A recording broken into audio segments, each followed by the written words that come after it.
Welcome to another episode of The Brand Called You, a podcast and podcast show that brings you leadership lessons, knowledge, experience, and wisdom from hundreds of successful individuals from around the world. I am your host, Ashutosh Garg, and today I'm delighted to welcome a very senior and accomplished marketing guru, Mr. Atul Raja. Atul, welcome to the show. Thank you, Ashutosh. Marketing guru is a very flashy term, but coming from you, I'll take it. Thank you.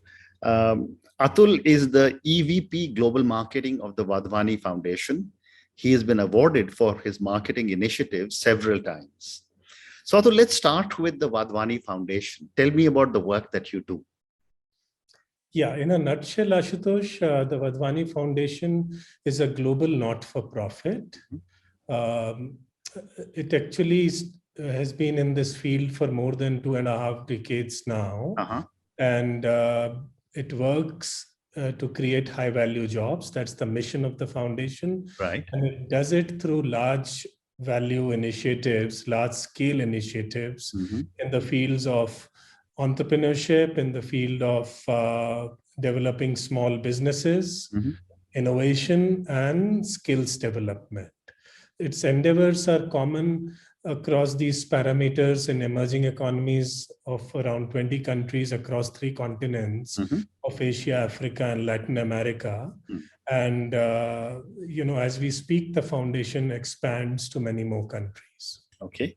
And what are which are the countries that you work in, and how does one apply to you for funding? Yeah, so we are not a funding organization. Okay. We are a 100% philanthropic organization. In fact, we discourage any outside funding to come inside the foundation. Okay. That's so that we don't want to dilute our mission. But most of our investment goes into our own programs. I see. Our programs have 2 basic pillars. One is knowledge creation, and the other is program management. So we invest in our own people, we invest in the program, and we invest in the programs that we set out to support. Okay. The other part of your question is where we are present, closer to India. We are in, across South Asia in countries like Bangladesh, Philippines, Malaysia, Indonesia. We are in Latin America in countries like Chile, Mexico, Colombia, and we are across East and South Africa and West Africa as well, across countries like Nigeria. In East Africa, we are there in Kenya, Rwanda, Uganda, and similarly in South Africa, we are there in Cape Town and such places. Fascinating. So Atul, let's talk a little bit about marketing. I would love to get your perspective. Sure. You support so many different initiatives through the Wadhwani Foundation. What goes into building a successful brand? Yeah. So first of all, I'd like to say that brand building is a painstaking task. Correct. Number one.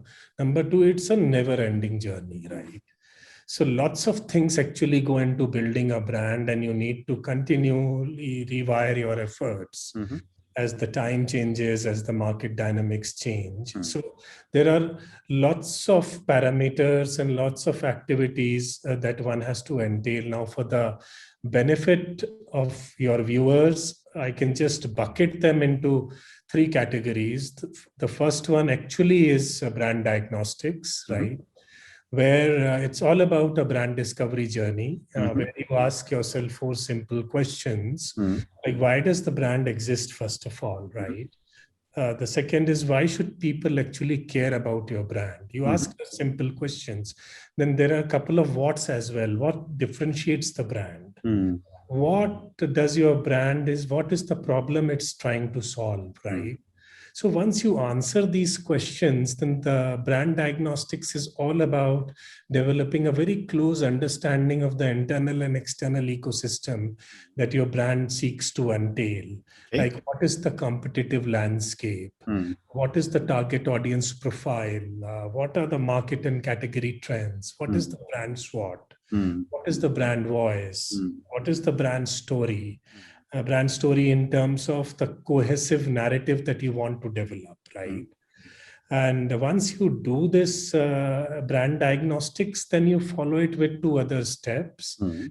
Get into brand identity, and then it is followed by brand marketing. Now, brand identity, again, basically you can divide it into two parts.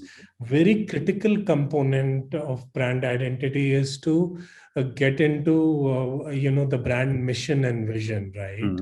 What is the brand journey going to be? Or all your future activities are actually going to tie back into this brand mission and vision, right? And the second part is what is your brand value proposition? What is to be, like your branding norms, right? So basically, you come up with a positioning statement which may entail, what is the USP of your brand and what you actually stand for and what differentiates you from the rest. And the third part is the brand marketing part, as I said, which actually is in a nutshell, that's a go-to-market strategy, right? It entails various things. It could entail, the media mix. It could entail the budgeting exercise. It could entail, the digital and content strategy. It could entail your creative development, how your design shop, what is the ethos of your design shop. So just to answer your question in a nutshell, it's all about brand diagnostics, that is developing a blueprint of the brand. It's all about developing your brand identity and follow it up with brand marketing. Phenomenal. Yeah. That is really an amazing explanation of what goes into building a successful brand. But also, I wanted to ask you, you said your foundation has been in existence for 25 years, and obviously you've been building your own brand. Yeah. And yet I'm sure you've been looking at brands that just last for 100 years. And many brands die early. Yes. So what do brands do to stay relevant for a long time across generations? Yes. So basically, the implicit in the question are answers lying all around you, right? So this is one marketing question where you don't need to be a professor to answer that, because there have been enduring brands all around you, right? And you just need to see what they have done to basically sustain themselves over the years and become an enduring brand, endeared by their customers and overall. Right. So one of the first things I think is to stay in tune with the changing consumer behavior, right? Innovation is must, right? So I won't elaborate too much here. Let me just explain my points with a few examples, right? So when, for this point, Apple is a very classic example. Correct. If you see the branding ethos of Apple, their branding strategy is based on consumer connect, right? Emotional connect is the right word. Emotions is key to the Apple branding strategy. What they did here is, which is very unique to Apple, is their people-centric product designs helped create that emotional connect that is unheard of, right? So they have met their objectives and they have met it in a very unique manner. And if you see the think different element of the positioning statement of Apple, and it actually started in 1997 and it still stands today, right? And if you ask any Apple customer, why do you want to buy Apple? He will say, because it is Apple. Correct. He's not going to say because it is so many GB or it has a dual SIM or it has a fantastic camera. So that's what, that's how product innovation in sync with consumer demands does. Correct. And so the second thing for enduring brands, my learning, what I have seen all around me, is that you need a great deal of consumer bonding, right? It stands the test of time. It stands the organization in good stead. Very good example here is Starbucks, right? So you will be surprised to know, I don't know if you're aware or not, Starbucks doesn't do any consumer research. Okay. Yeah, so while I think it's a very unique organization in this aspect, because without consumer research, you won't get those insights, right? So, what does Starbucks do, and how does it endear themselves to the customers so much? Their philosophy is simple. They believe in conversations, informal chats, and conversations with the customer. So, tomorrow, if you go to a Starbucks shop and you are actually having a chat with the person who's serving you coffee, he's maybe noting down your feedback to pass it down into a funnel that may become part of some strategy later on. Who knows that, right? So that's how they've kept their ears grounded, and that's how customer feedback has endeared them, because they do what the customers are talking about, right? So in a sense, it's the customers who are driving their brand strategy. Fascinating. Yeah, so that's how they have endeared themselves for so long, and that's why what I call as a long service brand. The third thing that I feel here is very important is data-led marketing. Right? So what I'm speaking now is exactly opposite to my previous point, right? So while for Starbucks that is a good strategy, for other companies like Anheuser, InBev, right? It is a known fact that they have utilized in the past their data, global data of 2.5 billion customers to actually increase their sales revenue by 80%. Wow. Right. And then there are other organizations like Nike that are snapping up tech companies because they want more and more. They want to know about who their customers are, what do they do, where do they go. Everybody wants to just get into more and more details of the customers. So Nike is doing that, right? And then there are a few generic thought processes from my side. One is agile marketing is absolutely important to stay ahead of the curve and to stay long term, as per your question, right? The lean and mean marketing machine, right? Ever ready to jump into the bandwagon whenever an opportunity arises, ever ready to actually leverage that opportunity. And the final thing is, your weaknesses are as important as your strengths. And this is what is my marketing learning for any long service brand. They do not just focus on their strengths, they give equal focus to their weaknesses, right? So while they leverage their strengths, they look into strategic partnerships, and they are open about it that this is not our area of expertise. Let us get into a strategic partnership so that we can plug that gap, right? So these are actually 5 points that I thought go into building what I call as long service brands that perhaps will outlive us. Phenomenal. What a great response. Yeah. So Atul, I'm going to now move to another segment of our conversation. Yeah. And I'd love to understand from you, what would you say is your leadership style? Yes. This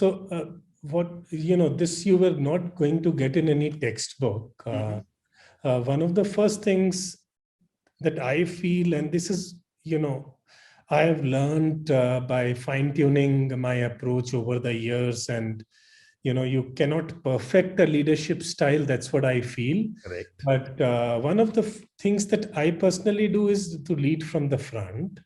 That is the core of my leadership style, because I feel if you do that, then you command respect, you don't demand respect, right? Correct. The other thing is about walking the talk, right?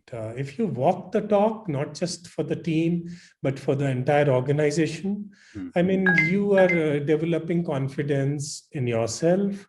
You are seen, as somebody who's trustworthy, and your word carries weight. Last mile focus, thirdly, is very important to me. For me, it is always 70% implementation and 30% strategy. So I am always more, focused on flawless implementation than on strategy formulation. I feel it always helps in achieving your objectives. Meritocracy is absolutely important if you have to be a good leader, because that's how you inspire people to reach greater heights, and that's how you push, mediocrity to the background. And then finally, delegation is a key tenet of my leadership profile, and that's how you take your team along with you. Amazing. My next question is that, this is now the age of the younger people, the millennials and the Gen Zs. Yes. And you must have worked with many people across age spectrums. Yes. What is your perspective on how are the younger people to be managed, and how do we manage their aspirations? Yeah. So, for old people like me, it's difficult to answer that question because you're much younger. If you say old, then I'm really old. Because, I've always struggled to understand, and also to keep pace, with the thinking of the generation. So I would like to focus more on Gen Z than millennials, because I think from a marketeer perspective, that's critical today. And there are keywords that describe, and within these keywords, from a marketeer's perspective, lies your marketing strategy. One is FOMO, right? The fear of missing out. Yeah. That is key to Gen Z, right? They want to be part of the action all the time. So as a marketeer, you need to leverage that. The second is DIY, that we use in a lot of our program terminologies, do it yourself, right? That is what characterizes this generation. The third is they're too much into, they really value experience. So product experience from a marketing perspective, to give it to them is absolutely paramount. Fourthly, mobile is their best friend. And fifthly, social media is a way of life for these people, right? So I think, these five form the cornerstone of, and there is no rocket science. If you have to design a branding or a marketing strategy or a strategy for a product line targeted at Gen Z, these are the key features that will decide your strategy. Like social media is absolutely important. You need to have maybe 3D modules and give them even digital experiences. You need to call them to events and, at a better time, and you need to give them live experiences. So there is no rocket science, but these are the 5 things that will define your marketing strategy. How interesting. So Atul, I'm going to move to the last segment of our conversation. Yeah. Our viewers and listeners love to get to know our guest a little better. Yeah. So my first question is that what would you say are 3 key milestones or pivot points in your life or your career? Yes. So I would like to speak about it professionally, right?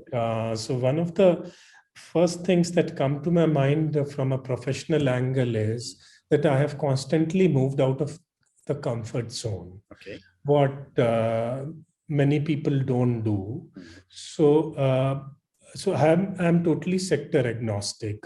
I have struggled throughout my career because I've moved from one sector to another. And your learning curve is never complete. But because I took those, you can say, uncomfortable decisions, different sectors have given very diverse learnings, right? From FMCG to FMCD to automobiles, right, to telecom. So you just learn all the time. So I think that's one career highlight. The second element that I'd like to speak about here is that it's been a very closely intertwined branding and marketing experience, right? What I call is as a product management and brand management experience. I think for any marketeer, it's absolutely essential, right? You don't just need to spend the marketing dollars. You also need to be a revenue generator for the organization and take revenue objectives. If you're able to do that, it's your perspective to marketing changes totally. The third is I've been part of some of the a slew of brand and product launches. And I feel from a marketing perspective, a product launch is something that gives you the most comprehensive experience. Like in part of brand launches like Sansui, Kenwood, relaunch of the Airtel brand, of two major automobile brands in Matis and Nexia and Daewoo Motors. And so like if you part of a, say, for example, of a telecom brand launch, it gives you the entire horizon from A to Z. The experience is immense. You start from the business planning, you drive the business objectives, you drive the launch. You, even as a marketing head, drive where your first launch will take place, followed by second market and things like that, rather than just looking into the launch event and the hoardings and the print media campaign. So I think these are some of the career highlights I would like to put in. Wonderful. And my next question, Atul, is that in a life well lived, in a career that has spanned so many years across so many industries, what would you say are some of the core values you have believed in as a marketer? Yeah. So I think the values that a marketeer should follow are basically should be closely intertwined with the organizational values, right? Honesty and integrity for a marketing person is absolutely important, right? And you need to be not just honest and work with integrity. You have to be, extremely careful if you are holding a marketing position and if you are handling, big marketing budgets, right? Because despite your honesty and integrity, somebody else may be slipping up. So honesty and integrity is absolutely important. Second is honoring commitments, I think is as a value is very critical. Once you have committed, you just need to go ahead and do it as per timelines and as per the deliverables. And third, very important, value that I really cherish is quality. Okay. All your endeavors should result in a high quality output. And as a value, it's not just market, it may be an email that I am sending to you. Is it giving you the right message? Am I spamming you by writing 15 lines? I could have done that in 2 lines. So that's quality for me, right? Which begins efficiency at every level. Fascinating. So Atul, I have time for 2 more questions that I'm trying to debate what to ask you. But let me ask you a question on failure. Yes. I've often said that parents in Asia don't teach children it's okay to fail. Yes. We are always told first in class, head of the line, etc., etc. And yet we learn and when we fail. So my question to you is, what have been some of your learnings from your mistakes? Right. So before I answer your question, because I handle entrepreneurship, right? I just want to tell your audience that entrepreneurship, 90% of the startups fail, and they fail globally, including Silicon Valley, right? One of the key tenets of entrepreneurship is, how you overcome failure and how you don't let failure deter you. Like I have seen in the Silicon Valley, they wear failure on their sleeves as a badge of honor. So that's the message I want to give to you. They say actually with a great deal of pride that I failed thrice before I succeeded, right? So there is no harm. If you're succeeding, that means your journey has been replete with obstacles and failures, right? So now coming back to your question, just to give you one instance that I have learned in my profile, because my profile does not allow for too many mistakes and failures. But there has been an instance in one of my past organizations where, I realized that you don't need to be too trustworthy as a marketing leader. If your hunch is strong that you need to do a due diligence, you should do it whenever required, or you should do it as a matter of habit at regular intervals. Okay. That doesn't mean you're distrusting people. That as a systemic process, you should do it. I learned it the hard way. Okay, well said. And my last question to you, Atul, and this is for the many people who will listen to your words of wisdom. What is your advice to a young individual who's starting off on her or his career in the corporate world? Yeah, so two things, and I think both of them should be ingrained, and people should be mentally prepared with that mindset before they enter the corporate world. The one thing is, it may be oft spoken about, but it's very relevant. There are no shortcuts, right? You have to go through the grind. Wherever you're coming from, whatever background you have, if you don't go through the grind, you're never going to succeed. The most successful people today have started and have done a grind, have gone through an absolutely terrible grinding process, and they are honed up their skills accordingly. One of the chairmen of Hindustan Levers actually started by going on a bullock cart, selling soaps and shampoos in rural areas, right? So that person started from there, and imagine the immense learning he would have had when he was sitting in the boardroom as a chairman. And the second thing that I would like to say is learn, learn, and learn. Never ever think that your learning curve is complete. Never be afraid to ask questions. And this is a very important thing I am saying. Never be afraid to ask questions and look stupid in the process of asking questions.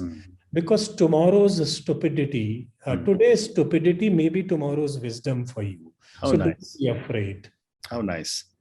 Atul, on that note, thank you so much. It's been such a privilege speaking to you. Thank you for your amazing knowledge on marketing, which I'm sure a lot of our young people will learn. I have learned in our conversation. Thank you for talking about all your journey. Thank you again, and good luck. Thank you, Ashutosh, for having me. Look forward to seeing you. Thank you. Thank you for listening to the Brand Called You videocast and podcast, a platform that brings you knowledge, experience, and wisdom of hundreds of successful individuals from around the world. Do visit our website www.tbcy.in to watch and listen to the stories of many more individuals. You can also follow us on YouTube, Facebook, Instagram, and Twitter. Just search for the Brand Called You.